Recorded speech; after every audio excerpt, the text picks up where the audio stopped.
Hello everybody, welcome back to my channel.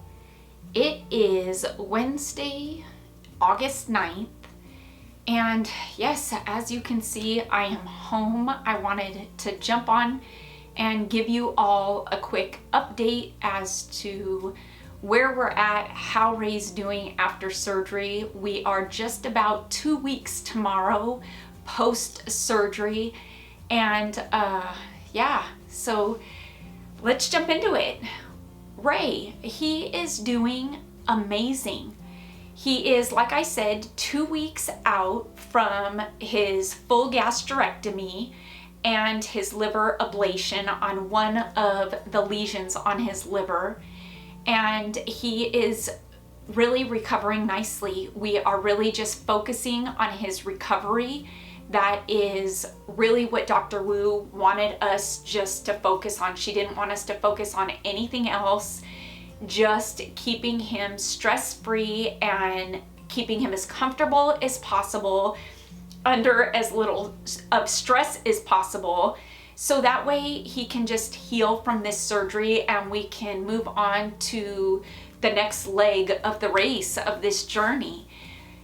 Dr. Wu is, I would say, over the moon happy with how Ray has progressed through his recovery, and she really just kind of equates it to he has the gift of youth.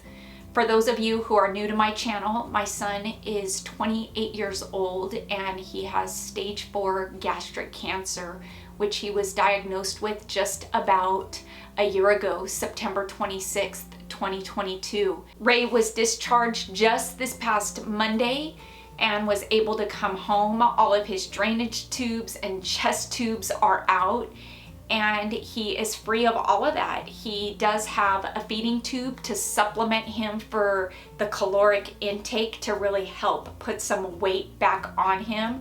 We're hoping to put about 10 to 20 pounds on him.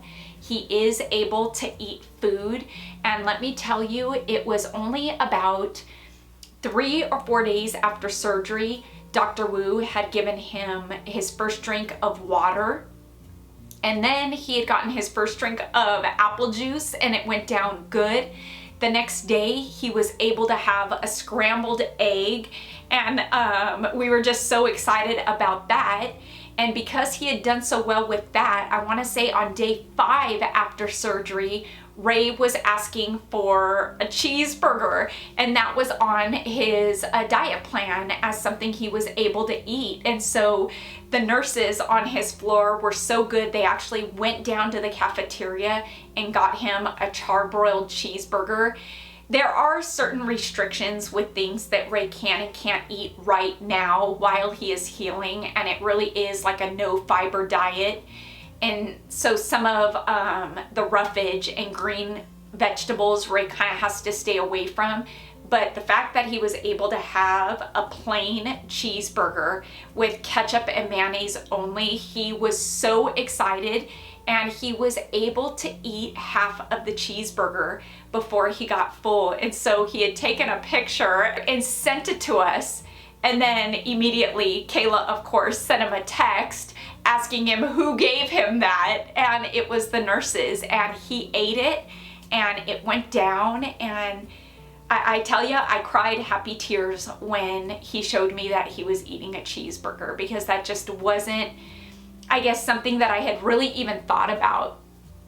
And Ray is like an In-N-Out cheeseburger, like it is his favorite food ever. And so he was a little bit bummed when he thought he wouldn't be able to eat an In-N-Out burger again.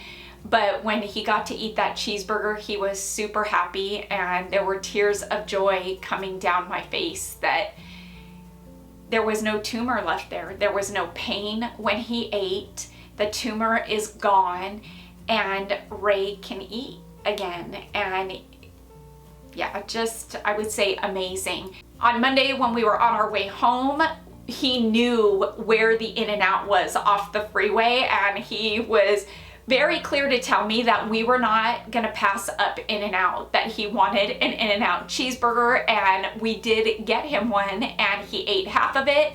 I went to go throw it away and he was like, oh no, keep that because we're warming it up later. And I did, and it was his dinner that night. And so yeah, just amazing. You know, these are, I think, just the happy triumphs that Ray is now entering. And you know, when he has a bloated stomach or a cramping stomach, Dr. Wu verbalized it best by saying these are problems that we want to be having, that we can be grateful for.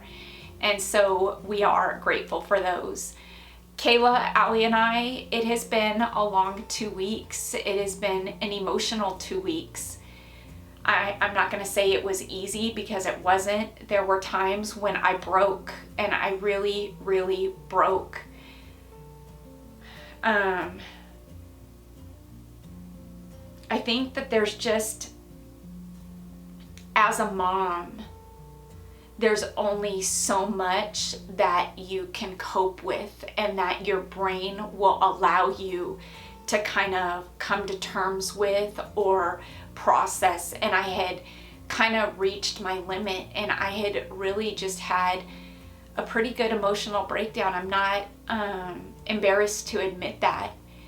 I think that strength only goes so far when you are staring at your child and the amount of pain that Ray was in after that surgery. And when you can't do anything about it, it weighs on you emotionally. And there was only so much I could take of watching that with Ray, and just seeing what he was going through and wondering what life was going to be like after this for him, and knowing that, you know, there was still a road, a fight that had to be had, because Ray does still have cancer in his body. He has cancer on his liver, and we don't know how that cancer is responding to the stress that his body is under from the surgery.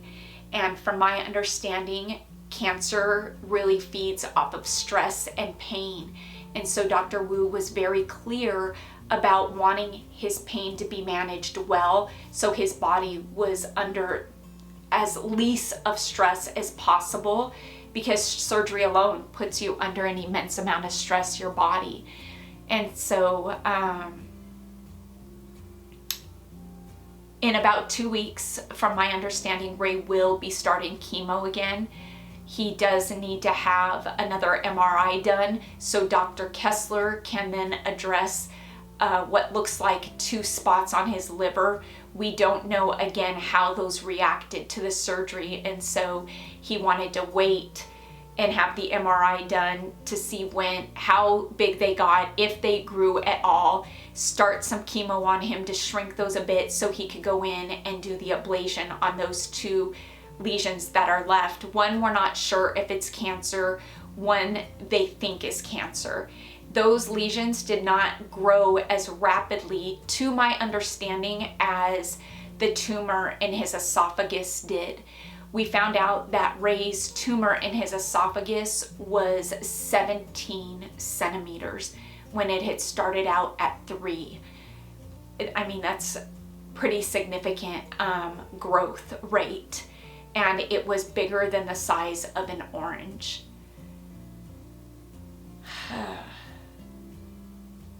I don't even like thinking about that being in my son. Like, just the thought of it just makes everything just feel inside of me like it falls, like it's so heavy. But you know, it's gone, it's out of him. Dr. Wu, the surgery was successful, and so that's what we need to focus on, and that's what we're focusing on. Ray is at home. He is not staying here with me. He wanted to be at home in his bed, on his couch, around his things. And so the last couple of days we are just staying at the house with him, and I'm coming back to work and whatnot while Allison is in school. Yeah, Monday was a busy day. Before I headed down to Duarte to pick Ray up, I got Allie off to her first day of 7th grade. Allie is back in person. She is no longer online doing the distance learning.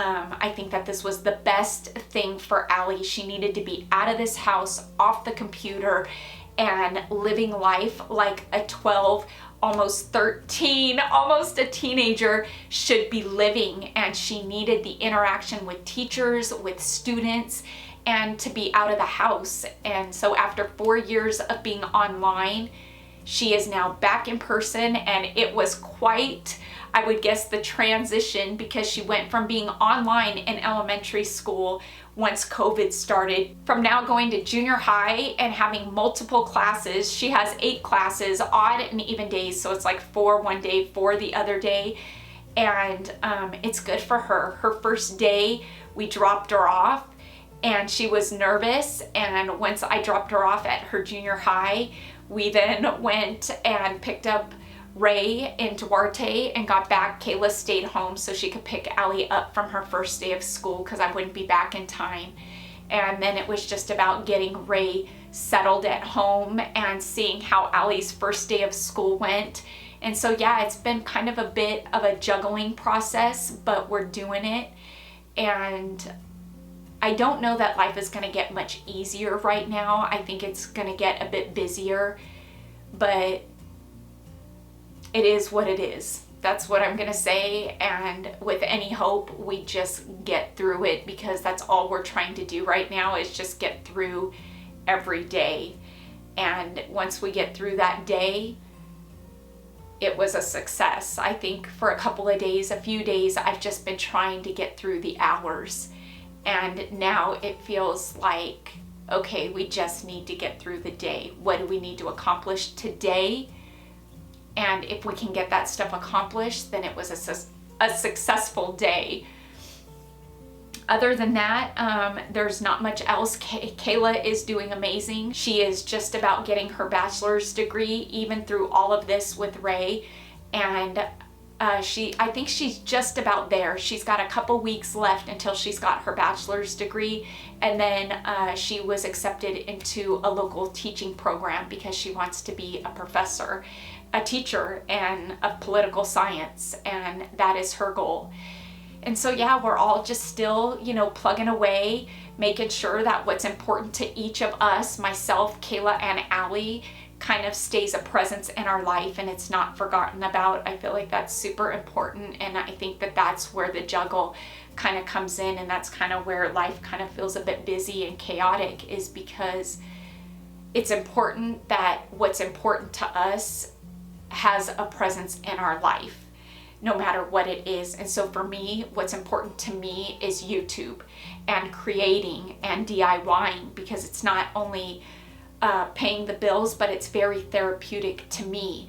And what's important to Kayla is school and still being driven and going forward with her goal of being a teacher and getting accepted into the teaching program and getting her bachelor's degree. And for Allison, it was going back to in-person school and starting a new journey of going to junior high school, not being in elementary school anymore. And so all of those things I feel like have to be a presence in our life. We cannot live 100% cancer, because then I feel like depression really takes a hold of you and swallows you whole.